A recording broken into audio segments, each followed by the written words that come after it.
Saudara, di tengah efisiensi anggaran, Presiden Prabowo Subianto menanggapi kritik mengenai jumlah kementerian dalam Kabinet Merah Putih.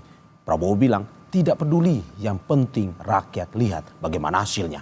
Lantas bagaimana efisiensi anggaran berjalan mulus di tengah polemik jumlah anggota kabinet yang masih diperdebatkan. Lalu bagaimana pula dengan langkah pemerintah memastikan efisiensi anggaran dapat berdampak baik untuk masyarakat. Kita akan bahas bersama sejumlah narasumber. Yang hadir di studio adalah peneliti Forum Indonesia Transparansi Anggaran atau FITRA, Mas Gunadi Ridwan. Selamat pagi Mas Gunadi. Pagi Mas Mario. Dan melalui sambungan Zoom ada anggota Dewan Pembina Partai Gerindra, Daniel Anzar Simanjuntak. Bang Daniel, selamat pagi Bang. Selamat pagi Mas Rio, Assalamualaikum. Waalaikumsalam Bang. Ada juga pengamat politik sekaligus Direktur Eksekutif Trias Politika Strategis, Agung Baskoro. Mas Agung, selamat pagi.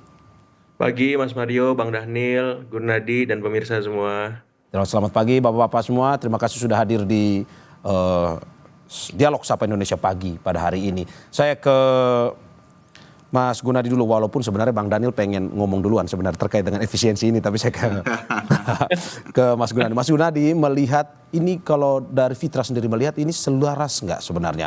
Ada efisiensi anggaran tetapi jumlah kabinet memang saat ini terbilang banyak. Apakah memang menurut Anda ini bisa dilakukan atau tidak? Ya sebenarnya memang dari awal terbentuknya kabinet Merah Putih di awal ya, memang kami kan juga cukup mengkritik keras ya tentang bagaimana strategi pemerintah dalam memperluas kementerian. Bahkan ada beberapa kementerian sampai saat ini kantornya saja belum ada gitu ya. Dan tentu konsekuensinya akan meningkatkan belanja birokrasi. Nah ketika kemudian ada impres ini, akhirnya kita kemudian berpikir kembali, loh kemarin dia memperluas, kemudian dia mengefisiensikan. Mungkin bisa dibilang bahwasannya memang ada pendanaan yang kurang sehingga efisiensi itu perlu dilakukan. Tapi nampaknya efisiensi ini ketika diimplementasikan dampaknya kemana-mana ya. Tidak seperti yang kemudian diharapkan ya. Kemudian ada beberapa karyawan dari P3K atau honorer yang harus dirumahkan, ataupun beberapa daerah kemudian harus mengurangi belanja-belanja untuk pelayanan publiknya. Nah kemudian artinya kontradiktif ini yang sepertinya perlu dikonfirmasi atau dievaluasi oleh pemerintah agar tadi ya tidak berdampak secara luas secara ekonomi gitu. Oke, kontradiktif ini berarti bahwa tidak selaras jumlah kabinet ratusan tetapi ingin ada efisiensi. Maksud Anda begitu? Ya, kurang lebih seperti itu. Apalagi kalau kita lihat ya, impres ini kan sebenarnya berlaku ya, kemudian diterapkan oleh daerah, tetapi memang belum masuk ke dalam pembahasan di perencanaan gitu ya. Nah ini menjadi problem ya. Ketika itu kan artinya mau tidak mau daerah harus menyesuaikan atas impres tersebut gitu ya. Padahal kan kalau yang sebenarnya secara alurnya penganggaran harusnya kan dia diawasi sejak dari perencanaan. Nah ini kan dia ditargetkan gitu ya dengan nominal sebesar 300 triliun. Artinya kan baik itu di pemerintah pusat atau daerah kemudian harus menyesuaikan itu. Padahal kita lihat bisa jadi kebutuhan antar kementerian atau daerah itu juga berbeda-beda gitu. Oke, saya ke Bang Daniel. Bang Daniel, bagaimana melihat dari pengamatan dari Fitra sendiri, Mas Gunadi, bahwa ada ketidakselarasan dalam arti bahwa presiden ingin ini semua kerja untuk rakyat sehingga kabinetnya berjumlah ratusan, tetapi ada efisiensi anggaran. Ini Bang Daniel bagaimana menjelaskannya? Ya sebenarnya justru apabila diamati secara sistematik begitu, justru apa yang sedang dilakukan Pak Prabowo itu sistematikanya terang dan jelas. Kenapa saya sebutkan sistematikanya terang dan jelas? Pertama begini Mas Rio, Pak Prabowo ingin melakukan yang namanya dalam proses kerja-kerja beliau di masa yang akan datang 5 tahun ke depan, itu adalah saya sering sebutnya sebagai upaya spesialisasi. Jadi seluruh bidang yang memiliki skala ekonomi besar atau scale of economy luas begitu, itu kemudian dilakukan spesialisasi terhadap bidang tersebut. Dia syaratnya tentu dia punya skala ekonomi besar, kemudian dia terkait dengan sebutlah hal-hal yang ideologis misalnya, kemudian langsung terkait dengan rakyat dalam pelayanan publik dan sebagainya. Jadi kemudian dilakukan spesialisasi. Nah spesialisasi yang saya maksud itu pada prakteknya itu adalah misalnya Kementerian Agama misalnya itu dibagi jadi Kementerian Agama itu sendiri, kemudian ada Badan Haji yang sekarang saya di situ, Badan Penyelenggara Haji. Kenapa? Karena scale of economic dari haji itu besar sekali, kemudian dia terkait dengan pelayanan terhadap jamaah yang cukup besar dan sebagainya. Misalnya terkait dengan pariwisata, kemudian fokus pada UMKM, kemudian koperasi, kemudian dilakukan spesialisasi, misalnya imigrasi dengan pemasyarakatan atau lembaga pemasyarakatan, karena dia skala ekonominya besar, kemudian pelayanan publik memang harus diakselerasi di sektor itu, dilakukan spesialisasi. Nah, spesialisasi ini tujuannya ya ibarat kalau ada restoran yang besar sekali, begitu, kemudian harus melayani jumlah yang sangat besar, maka tempat masaknya itu harus dibagi-bagi. Spesialisasinya itu dibagi-bagi supaya apa? Supaya delivery-nya lebih cepat, selesai kemudian bisa langsung. Itu filosofinya. Pertama spesialisasi. Nah, cost dari spesialisasi itu atau dalam bahasa kebijakan publik, trade off dari kebijakan spesialisasi itu pasti ya yang tadi disebutkan teman-teman Fitra, pasti ada trade off-nya, ada tambahan cost. Kenapa? Karena ada tempat baru, misal ada tempat masak baru, dari tempat kantor belanja baru pegawainya dan juga. sebagainya. Itu cost-nya yang harus kita terima, trade off-nya. Nah, namun kemudian harus dilakukan langkah berikutnya supaya kemudian spesialisasi ini tidak punya dampak negatif. Maka langkah berikutnya adalah efisiensi. Kenapa? Karena sejak awal Pak Prabowo memimpin kemudian terpilih, Pak Prabowo sudah mengamati, bahkan ketika Pak Prabowo di Menteri Pertahanan, sebagai Menteri Pertahanan, Pak Prabowo sudah mengamati tata kelola penganggaran kita, tata kelola spending kita, itu banyak yang melakukan pemborosan, banyak yang kemudian melakukan kemubaziran. Makanya kemudian Pak Prabowo minta Kementerian Keuangan, sejak awal misalnya Pak Prabowo sudah menunjuk atas izin waktu itu presidennya masih Pak Jokowi, meminta agar Pak Thomas Djiwandono, Wakil Menteri Keuangan, masuk menjadi Wakil Menteri Keuangan. Kemudian beliau bersama dengan tim di Kementerian Keuangan, bersama dengan Bu Sri Mulyani, itu melakukan penyisiran semua anggaran-anggaran sampai satuan yang terbawah. Maka ditemukan banyak alokasi-alokasi yang seharusnya itu tidak dibutuhkan, tidak diperlukan. Nah, alokasi-alokasi itu dalam semasa pemerintahan Pak Prabowo ini setidaknya sudah dilakukan 3 kali efisiensi sebenarnya. Efisiensi pertama, ditemukan potensi keborosan yang bisa digeser alokasinya untuk kepentingan publik yang lebih besar, itu 306 triliun. Kemudian tahap kedua ada dividen BUMN sekitar 300 triliun lagi. Tahap ketiga juga ditemukan hampir 300 triliun lagi. Kemudian yang dividen dikembalikan 100 triliun lagi untuk pengembangan BUMN, 200-nya untuk dialokasikan program prioritas lainnya. Jadi efisiensinya itu berhasil hampir 700 triliun.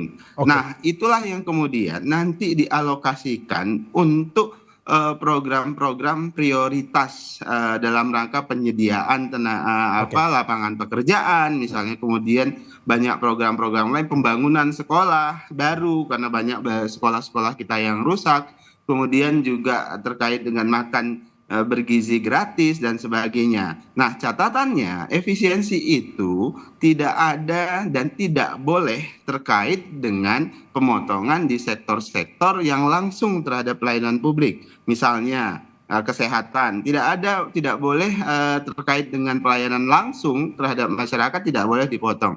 Kalau kemudian tadi disebutkan ada PHK dan segala macam, tidak boleh itu dilakukan. Itu yang kemudian kemarin kami sebut sebagai disobedience yang dilakukan oleh, dalam tanda kutip, Pak Prabowo nyebutnya raja-raja kecil.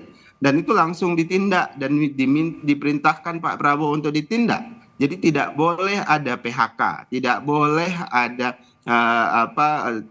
dirumahkan dan sebagainya. Ini hal-hal seperti ini detail sekali diperhatikan oleh Pak Prabowo. Kenapa ada misalnya tiba-tiba ada yang mem-PHK segala macam?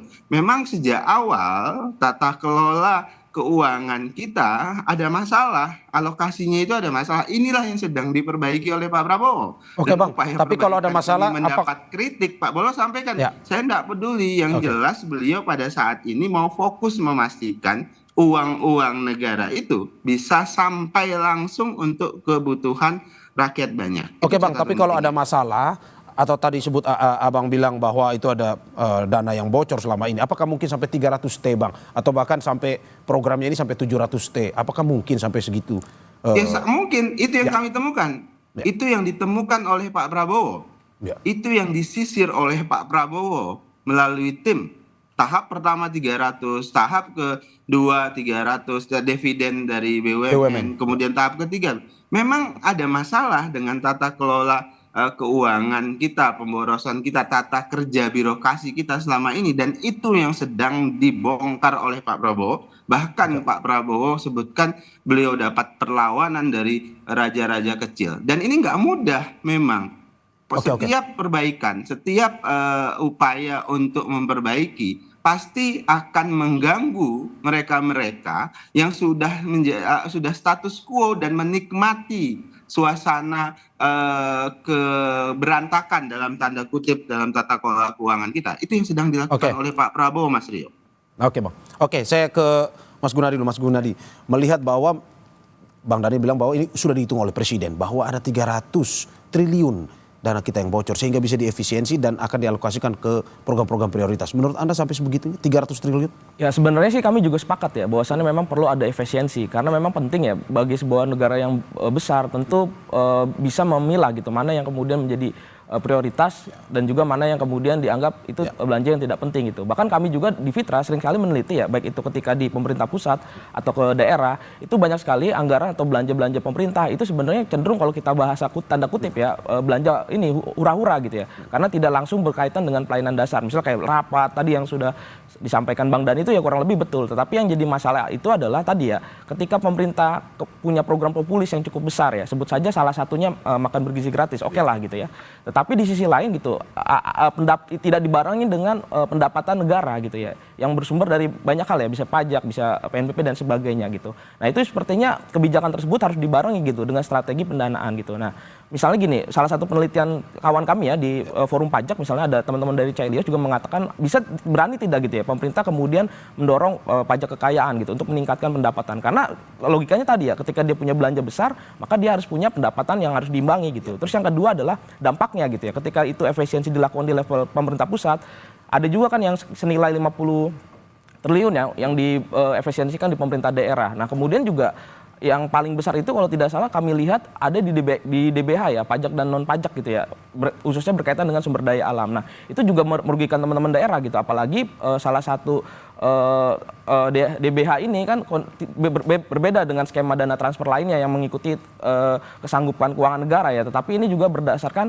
penghasilan dari negara tersebut atas eksploitasi yang dilakukan di daerah tersebut. Nah ini kemudian kan jadi carut marut gitu makanya nampaknya kami menilai ya impres ini bagus semangatnya tetapi terkesan dalam implementasinya terburu-buru dan tidak terkoordinasi gitu ya makanya penting sekali intervensi yang dilakukan oleh pemerintah pusat itu harusnya di level perencanaan dulu gitu ya agar ketika teman-teman daerah menyusun keuangan untuk tahun yang akan diimplementasikan itu menjadi penting gitu ya karena kalau seperti ini kan jadinya ketika mereka ditarget harus menghemat sekian ya mereka akan mencari hal-hal yang dikiranya penting untuk dihemat gitu walaupun di tengah keterbatasan tadi ya alokasi dan sebagainya gitu. Oke, tadi kalau kita dengar Bang Daniel secara penjelasannya terkait dengan kabinet ini adalah sebuah restoran besar. Masuk akal bahwa memang harus membagi-bagi tugas sehingga bisa berjalan cepat. Apapun yang diinginkan oleh Presiden Prabowo, program prioritasnya bisa berjalan dengan cepat dan efektif. Nah, kalau menurut Anda, dengan penjelasan disampaikan oleh Bang Daniel tadi, bahwa harus banyak orang bekerja untuk program prioritas ini, apakah tidak perlu sebenarnya kabinet ini dirampungkan atau diperkecil, atau bagaimana sebenarnya, sehingga bisa efisien anggaran ini? Nah ya, sebenarnya tadi ya, logika yang disampaikan oleh Bang Daniel ya, agar untuk mencapai output tertentu tentu ya butuh kerja besar ya. Tapi kami menilai di Fitra ya kan sebenarnya terbentuknya kabinet ini kan sebuah konsekuensi juga dari besarnya koalisi yang hadir ya di yang mendukung Prabowo tentunya. Dan kami menilai ya antara tadi logika tadi dengan tanda kutip ya bahasa kami itu adalah ya ini kecenderungannya lebih ke bagi-bagi jabatan saja gitu agar kemudian ada pos-pos yang bisa diisi oleh koalisi gitu. Tetapi oke lah, itu hanya asumsi negatif gitu ya. Tetapi kalau kita lihat ya, ketika dengan sebenarnya kan Prabowo itu ketika memimpin gitu, Pak Prabowo Gibran ketika memimpin Indonesia itu kan diwarisi dengan utang dan juga kondisi global yang juga sedang bergejolak gitu ya. Harusnya kan mereka mengukur gitu ya, ketika membentuk kabinet besar tentu akan melahirkan kos yang besar gitu. Apalagi tadi ya efisiensi yang tadi dilakukan oleh pemerintah itu terkesan ya kami tidak melihat gitu ya ada sebuah upaya sebenarnya dia mengurangi gitu ya porsi dari misalnya fasilitas pejabat gitu ya. Kecenderungannya kan kayak pukul rata, tetapi ada beberapa kementerian yang tidak terkena gitu ya. Pukul rata, tetapi ada alokasi anggaran publik yang terkorbankan, tetapi di sisi lain gitu. Contohnya yang kemarin kami bahas juga soal rumah dinas DPR itu ada gitu. Artinya kan ini efisiensinya yang mana gitu. Jangan-jangan kita juga perlu mendorong transparansi tentang efisiensi ini gitu. Efisiensi ini untuk apa gitu, untuk program apa gitu. Karena nyatanya gitu ya, publik luas gitu ya, dalam hal ini masyarakat juga merasa justru menjadi korban gitu ya. Oke. Walaupun tadi ya semangat impres ini bagus. Bagus ya, oke. Saya ke Mas Agung Baskoro, pengamat politik. Mas Agung, Mas Gunadi tadi mengatakan bahwa ini lebih umumnya kalau terlihat seperti bagi-bagi jabatan. Apakah betul seperti itu dalam arti bahwa efisiensi ini dilakukan tetapi jumlah kabinet yang ratusan? Apakah memang ini kerja profesional atau lebih berat ke politisnya? Iya, pertama saya akan quote and quote Mas Gurnadi tadi mengungkapkan soal paradoks, sementara Bang Dhanil mengungkapkan soal trade off ya. Jadi Ya.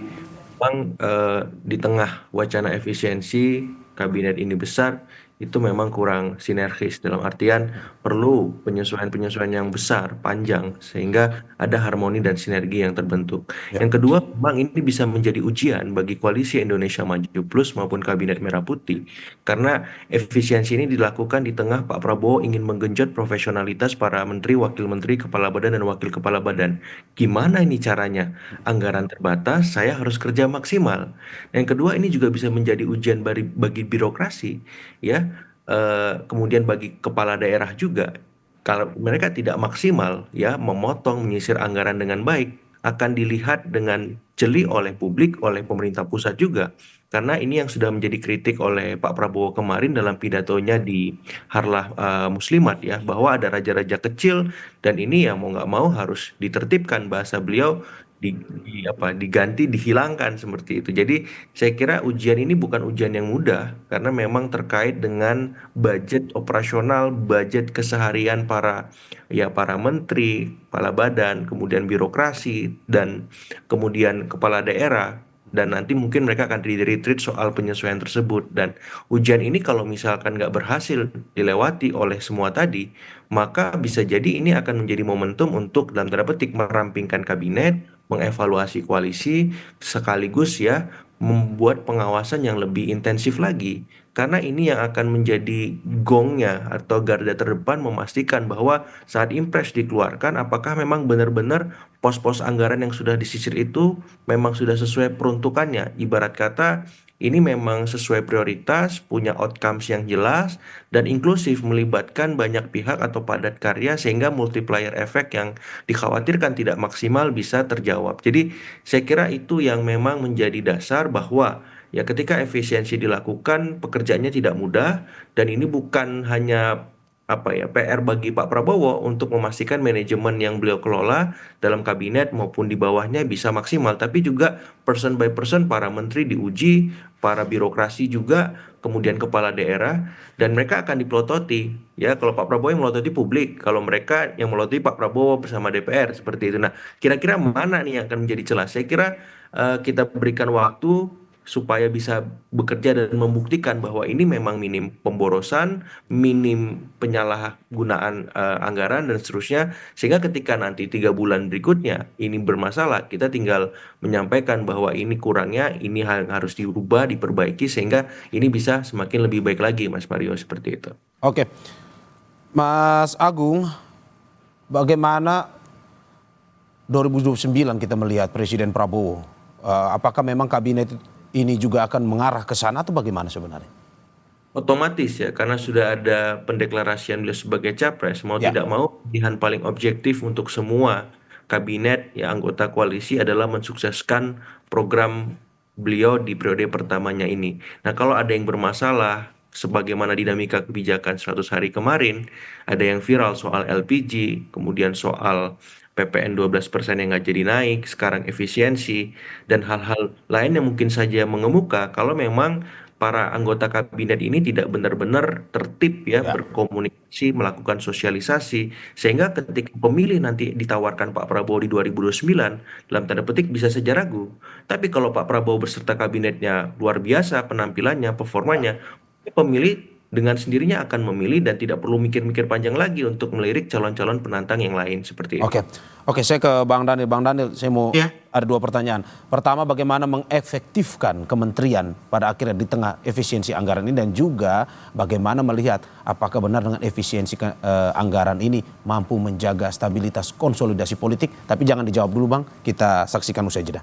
Masih di Sapa Indonesia Pagi bersama saya Mario Sarong, dan narasumber saya yang hadir di studio ada peneliti Forum Indonesia Transparansi Anggaran atau FITRA, Gunadi Ridwan, dan juga melalui sambungan Zoom ada anggota Dewan Pembina Partai Gerindra Daniel Anzar Simanjuntak, dan pengamat politik sekaligus Direktur Eksekutif Trias Politika Strategis Agung Baskoro.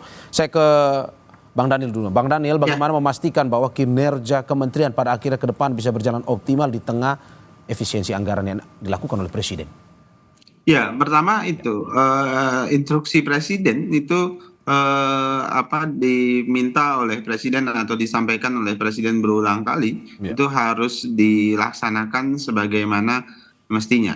Nah, kondisi dan langkah efisiensi ini itu harus menjadikan setiap menteri itu lebih fokus pada upaya-upaya target yang sudah ditetapkan oleh presiden. Jadi disinilah tantangan yang disediakan oleh presiden, yang diberikan oleh presiden kepada para menteri. Makanya kemarin kan saya sudah sampaikan bahwasannya presiden berulang kali menyampaikan bahwasannya dalam kebijakan efisiensi ini setiap menteri, setiap kepala daerah, baik itu gubernur, wali kota, bupati, itu harus memastikan komitmen anti korupsinya, kemudian komitmen transparansinya tadi yang sudah disampaikan, kemudian komitmen untuk mengalokasikan anggaran di tujuan-tujuan yang langsung terhadap pelayanan publik. Sebenarnya langkah efisiensi ini adalah first step yang dilakukan oleh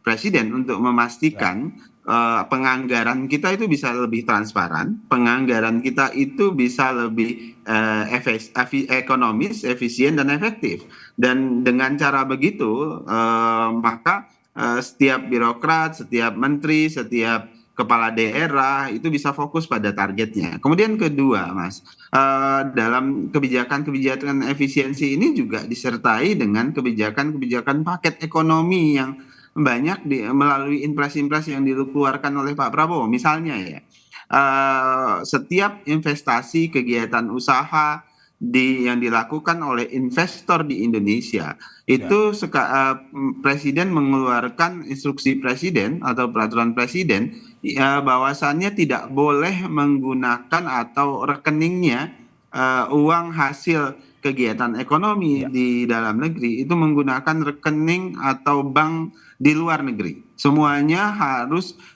menggunakan rekening atau bank di dalam negeri supaya tidak ada capital outflow atau cash outflow yang terlalu besar. Selama ini itu jadi problem kita. Nah, ini salah satu paket kebijakan ekonomi agar menjaga, memastikan cash outflow itu kegiatan ekonomi sudah dilakukan, mereka investasi di berkegiatan di sini, tapi kemudian bawa uangnya keluar. Itu yang tidak diinginkan oleh presiden. Kemudian misalnya untuk perlindungan pekerja, kalau ada terpaksa misalnya di dunia usaha ada PHK gitu, maka mereka yang di PHK itu presiden mengeluarkan instruksi presiden bahwasannya mereka masih berhak mendapat gaji 60% dari jumlah gaji mereka yang terima selama ini selama 6 bulan. Nah, paket-paket kebijakan akselerasi ekonomi seperti itu, kemudian perlindungan terhadap pekerja dan sebagainya, itu didorong semaksimal mungkin oleh presiden dalam rangka mendukung kebijakan-kebijakan efisiensi yang dilakukan. Kemudian yang kedua, Mas Rio, terus terang Pak Prabowo fokusnya pada hari ini bagaimana memastikan anggaran publik kita itu sampai ke masyarakat. Kemudian uang yang diefisiensikan itu itu bisa mendorong ekonomi kita, kemudian melindungi anak-anak kita. Jadi terus terang kalau politik, efek politik atau pemilu 2029 itu sangat jauh. Bahkan kemarin kan Pak Prabowo sampaikan ketika ada permintaan beliau harus maju di 2009 nanti, insya Allah beliau akan siap bila kinerja beliau 5 tahun ini itu bisa memuaskan masyarakat, semua program-program beliau bisa menghadirkan perbaikan di kehidupan masyarakat. Kalau tidak, beliau menyatakan saya malu untuk maju lagi. Kira-kira begitu. Oke. Mas Gunadi, bagaimana melihat bahwa apa yang disampaikan oleh Bang Daniel tadi, bahwa ya sudah kita akhirnya melihat bahwa ini janji presiden ke depan untuk program efisiensi ini untuk pada akhirnya kembali ke masyarakat. Kalau misalkan pada akhirnya kita sampingkan soal perampingan ini, bagaimana efisiensi yang harus dilakukan oleh presiden sebenarnya? Misalkan tidak ada memangkas jumlah kementerian perampingan ya. Ya nampaknya memang cukup berat sepertinya, walaupun bisa saja dilakukan gitu ya. Karena memang tadi ya, mungkin kalau teman-teman juga mengamati ya, seringkali kalau kami melakukan wawancara misalnya ke teman-teman di kementerian gitu ya, di misalnya lagi kegiatan lain ya misalnya, itu seringkali mereka mengatakan gitu ya, anggarannya kurang gitu ya. Walaupun sebenarnya kalau kita lihat, oh ternyata banyak juga anggaran sebenarnya tidak perlu tapi dilakukan gitu ya. Makanya impres ini tentu disambut baik.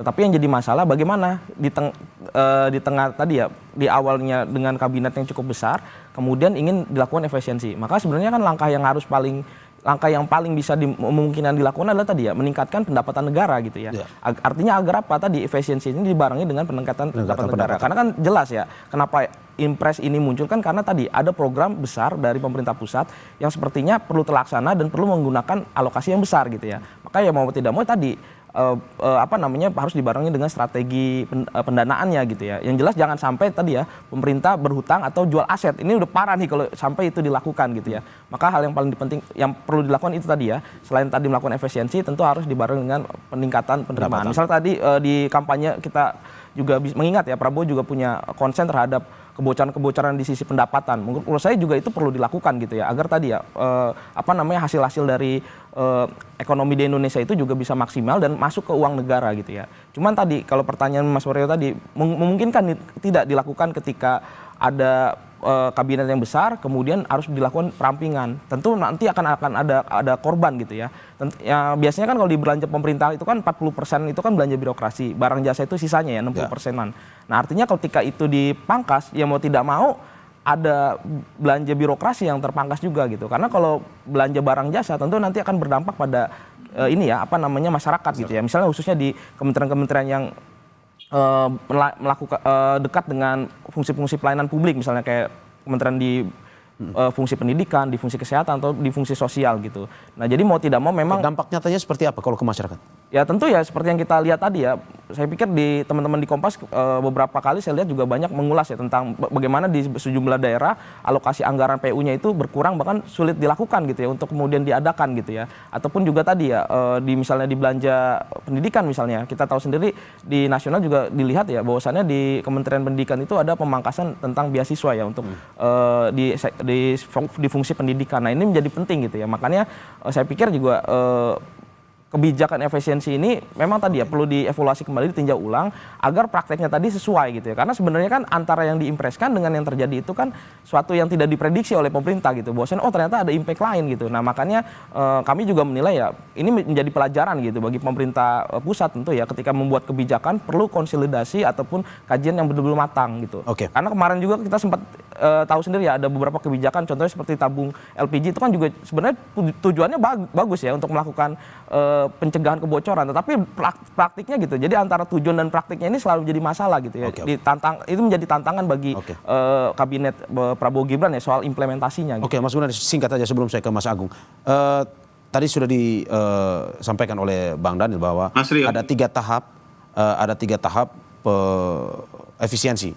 Jumlah semuanya 700T. Dalam satu periode Presiden Prabowo Subianto, apakah mungkin dilakukan 700T? Bisa saja dengan catatan tadi ya, Presiden melakukan evaluasi pada kinerja menterinya, kemudian melakukan perampingan kabinet. Mungkin itu paling memungkinkan gitu ya. Mungkin akan berdampak kepada masyarakat tadi ya? Itu paling memungkinkan gitu ya. Karena kalau misalnya dengan formasi yang sekarang, itu nampaknya agak berat gitu ya. APBN kita bekerja cukup berat nantinya. Oke, saya ke Mas Agung. Mas Agung, bagaimana Mas Rio, melihat? saya sedikit Mas Rio. Oh, setelah aku kasih Setelah ke Mas Agung. Oke. Ya, oke, Bang Daniel. Mas Agung, bagaimana melihat bahwa Presiden pada akhirnya kalau melihat dari pernyataan dari Presiden Prabowo kemarin di ulang tahun Gerindra, apakah memang nanti hingga saat satu periode ini Presiden tidak akan melakukan perampingan sama sekali? Kemungkinan itu terbuka, Mas. Tapi kita akan sangat sulit ya menebak kapan Presiden Prabowo akan menggunakan hak prerogatifnya untuk mengganti para menteri yang kemarin sempat diulas ndablek dan bandel. Ya. Ya, bahasa saya itu kartu kuning yang sudah dikeluarkan. Nah, kalau misalkan menteri ndablek dan bandel ini masih berulah, ya nggak ada pilihan, kartu merah kita mainkan, Mas Mario. Ya. Ya karena akan menjadi beban bagi pemerintahan kalau menteri-menteri ndablek dan bandel ini dibiarkan terus-menerus dengan kinerja di bawah standar. Ya. Dan saya kira publik di belakang presiden untuk merealisasikan hak prerogatif itu bahkan mereshuffle, dan momen reshuffle ini saya kira bisa menjadi momen penting untuk mengefisiensikan anggaran karena kementerian bisa saja yang tidak efektif setelah 6 bulan berjalan atau bahkan lebih cepat dari itu untuk kembali dilebur kepada kementerian induknya atau kemudian menghilangkan sama sekali dan meletakkan fungsi-fungsi yang hilang tadi kepada kementerian yang eksis. Kenapa? Karena ini salah satu cara efektif juga untuk mengefisiensikan anggaran. Yang kedua, saya kira untuk misalkan program-program mercusuar seperti makan bergizi gratis, perlu penyesuaian, dalam artian tidak perlu seluruh Indonesia dulu yang menerima itu karena memang ada kontraksi APBN kita, Ya. minimal di daerah terluar ya itu menjadi prioritas, atau daerah yang memang sampai hari ini masih kena stunting. Walaupun anggarannya ada. Karena apa? Karena multiplier effect setelah berapa ekonom saya cermati menghitung, ternyata ada banyak yang terdampak. Ya. Dan kalau ini dibiarkan bisa berkontraksi terhadap pertumbuhan ekonomi kita yang sejak awal di masa Pak Jokowi kan kokoh 5%. Saya khawatir karena banyak multiplier effect yang kurang maksimal, ini bisa turun. Nah, penurunan itu kan agak beresiko. Nah, daripada turun, mungkin program-program tadi MBG, kemudian renovasi sekolah, kemudian program misalkan cek kesehatan gratis, tetap dilakukan, tapi disesuaikan jumlah target sasarannya. Supaya apa? Kontraksi terhadap APBN tidak terlalu besar, Ya. sehingga multiplier effect yang kurang minimal tadi bisa tetap dialihkan dengan kondisi anggaran yang memang sudah disesuaikan di masa sebelumnya. Kenapa? Karena ini penting agar apa? Agar tidak ada instabilitas baik dari sisi ekonomi, dari sisi politik Ya. yang terlalu signifikan seperti itu. Jadi perlu masa transisi, perlu masa adaptasi agar publik ya, kemudian para menteri, kepala daerah, birokrasinya itu bisa menyesuaikan pelan-pelan. Karena kan Pak Prabowo ini ngegas ya. Ya. Ya kayak Shinsen ini, kayak WUS, kereta cepat. Nah, Ya, saya ya. khawatir pembantunya ini masih pakai kereta biasa, Mas Mario. Kelabakan dengan kecepatan ini 350 km per jam kan kalau bus itu. Nah, ya ini bahaya kalau gerbongnya ketinggalan kan, Ya. repot. Nah, jadi maksud saya diturunkan dikit dulu kecepatannya supaya pasukan ini bisa ngikuti ritme komandan kan. Kalau enggak repot nanti semua seperti itu. Anda mau bilang Presiden Prabowo yang terlalu cepat atau memang pembantunya nih masih terlalu lambat sebenarnya? Itu bisa dua-duanya Mas Mario. Makanya supaya ada harmoni dan sinkronisasi ya, dipelanin dulu sekarang ya kan, 3 bulan ini udah lihat nih ritme Pak Prabowo kerja kan, menteri-menterinya paham, birokrasinya juga. Nah, jadi setelah ini kalau masih juga lelet, baru diganti kartu merah keluar gitu. Oke. Karena Prabowo sudah memberikan kesempatan. Ya. Ya kartu kuning dulu nih, alarm nih ya. Tapi kalau masih ndablek dan bandel, ganti. Oke, saya ke Bang Daniel. Bang Daniel, bagaimana melihat bahwa jika memang tidak ada perampingan, efisiensi tetap terjadi, takutnya akan berdampaknya kepada masyarakat dan juga apa yang tadi ingin Abang sampaikan. Silakan Bang. Iya, pasti ada dampaknya. Dampaknya itu dampak positif tadi yang saya sebutkan. Jadi ini harus diakselerasi. Nah, catatan yang ingin saya berikan, ini seperti tadi disampaikan Mas Agung ya. Pak Prabowo itu komandan pasukan khusus. Jadi orang yang bergabung ke beliau harus dipastikan harus menyesuaikan kecepatan beliau dalam memimpin pasukan khusus. Jadi yang jelas saya 5 tahun 7 tahun menjadi juru bicara beliau di semua jabatan beliau. Maka kalau tidak siap dan tidak bisa menyesuaikan diri dengan kecepatan kerja Pak Prabowo, dengan komitmen Pak Prabowo sebagai pasukan khusus tadi, maka nggak bisa masuk pasukan ini. Maka ini kan pasukan elit yang memang harus menyesuaikan diri, bukan Pak Prabowo yang menyesuaikan diri dengan mereka. Jadi para menteri, wakil menteri, birokrat itu harus menyesuaikan diri dengan kecepatan Pak Prabowo. Kalau tidak siap, silahkan keluar dari gerbong pasukan khusus ini. Itu pertama. Kemudian kedua, sejak awal Pak Prabowo sudah membangun sistematika kerja beliau. Tadi yang disampaikan oleh teman-teman Fitra, itu Pak Prabowo pada saat ini kan yang dipublikasi adalah upaya melakukan bersih-bersih alokasi anggaran yang tidak bersesuaian. Karena Pak Prabowo percaya ada devils hides in detail. Ini dipantengin semuanya. Nah, tapi di sisi pendapatan itu juga dipantengin, Mas Rio. Jadi misalnya kita punya banyak kehilangan potensi sawit. Itu sudah dihitung banyak ilegal sawit di seluruh Indonesia, bahkan sampai bisa jutaan hektar. Ya, itu yang akan ditertibkan. Ada potensi ekonomi yang luar biasa hilang. Itu yang sering disebutkan Pak Prabowo potensi ekonomi yang bocor.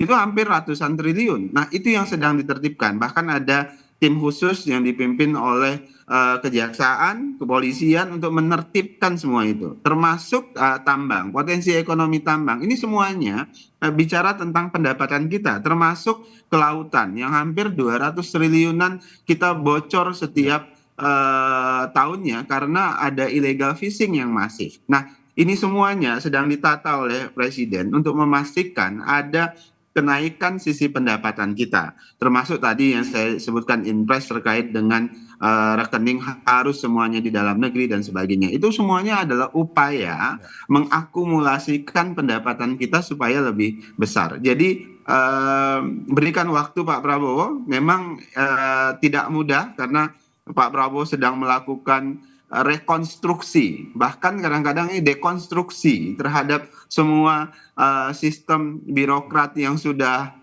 nyaman dengan status quo mereka, dan Pak Prabowo pasti akan mendapatkan perlawanan dari para raja kecil ini. Oleh sebab itu, Pak Prabowo butuh dukungan publik, kepercayaan publik, public trust untuk melakukan perbaikan ini. Bang, tadi kan Abang bilang bahwa ini pembantu-pembantunya harus mengikuti cara kerja dari Pak Prabowo yang notabene mantan Kopassus ini. Berarti kalau misalkan tidak bisa mengikuti, reshuffle nih Bang ya?